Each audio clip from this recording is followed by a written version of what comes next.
करवंदीला डिरे फुटतात, म्हणजे एक समजा तोडल्यानंतर कवळं असं फुटतं, हा ते आणायचं असं एवढं, हा एक पिंडीभर. हा एक म्हाळुंगीचं झाड म्हणून असते, बर. हां, त्याचे आणायचे एवढं. माळंगी झाड कसलं असतं, काय असतं? ते झाड आता ते कोकणातच म्हणजे आमच्या तिकडंच असतं इथे. बरं, त्याचा काय उपयोग? ते आणायचं, त्याचा पाला काढायचा, त्याच्या अशा शिरा, ते साल काढायची वरची, हा ते खायचं. बर. हं. मग करवंद खायची, जांभळं खायची, काय असेल रानात ना हा. ते खायचं.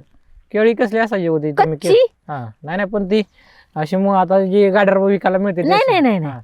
ती देशी केळं. केवढी असायची? अहो एवढी असतानाच सुरुवात, हा त्याला मोठी होऊन कोण देते? मग कच्ची लागायची का चांगली ती केळी? आता चांगली आणि वाईट कशाला बघते कोण? हा तुम्हाला सांगते. आणि आमच्या रामाचे कंदमुळे म्हणून म्हणायचीत ना लोक, आपल्याला काय ते माहित नाही. हा मग पावसाळ्यात त्याला आम्ही खरतवडी म्हणायचो. बर.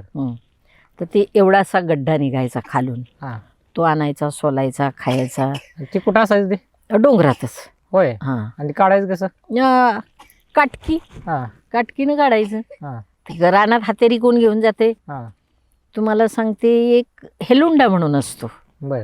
तिचाच प्रकार. हा असं समजा जोडी, नवरा आणि बायको. हा मग ते असं रताळासारखं लांब असतं, हा ते पण काटकीनं खोदून काढायचं. पण ते पण ओळखायला एक अक्कल लागते. बर. हां, कारण वेल असतो. हा आता वेल पाहिजे एवढे असतात, हा मग हे दोन्ही वेल आपल्याला ओळखले पाहिजे ना. हा हा हां. ते मग ते आणायचं, सोलायचं, खायचं.